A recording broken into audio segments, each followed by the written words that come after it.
As for 4 minutes. Thank you, Mr. Speaker, and also I might add, the co-chairman of the Tibet caucus.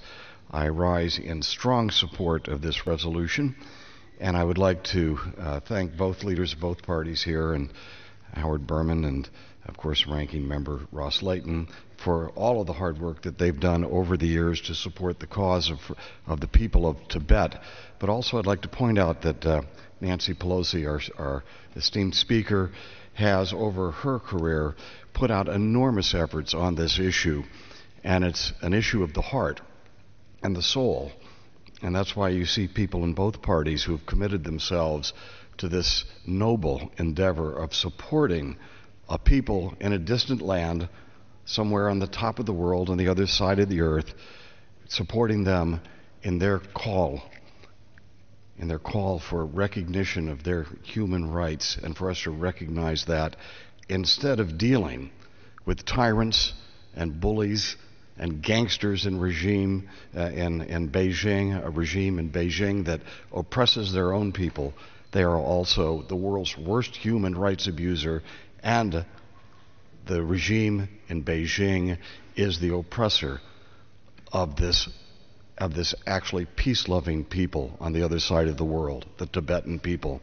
1/6 of the population of Tibet have lost their lives in this 5 decades of suppression. Thousands of their monasteries have been looted and destroyed. Their national treasure, the gold from their religious artifacts, robbed from them. And yes, we would tell the foreign minister of that dictatorship in Beijing, yes, 1/4 of the territory now claimed by that dictatorship is actually the ancestral home of the Tibetan people. And we know that over these 5 years, 5 decades, I should say, of suppression, that the regime in Beijing has tried their best to send other people in to Tibet to steal their country, not only to steal their artifacts and close their monasteries, but to actually rob from them their very country. And yes, we as honest people should recognize this is Tibet when we talk about that area on the map.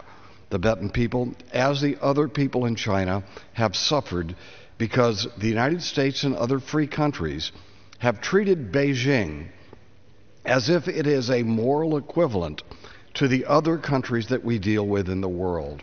We must differentiate between the vicious dictators who obliterate their opposition and repress their own people. We must differentiate between them and the democratic forces of the world. Our job as Americans, as set forth by George Washington, whose picture we see now overseeing these proceedings, we were given the task to ensure that the light of democracy will shine bright.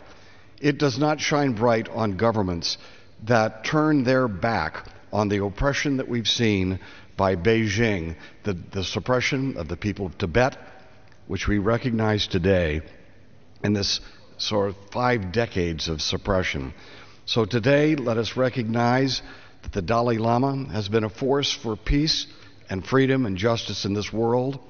We wish him all the best. We wish the people of Tibet the best. And we are on their side. This resolution says the American people, of whatever political party, is not important. We are on the side of the people of Tibet, and they should have no doubts about this. And the government in Beijing that suppresses them should have no doubts about that as well. I yield back the balance of my time. The gentleman's time has expired. The gentleman from California. Well, Mr. Speaker, it's my privilege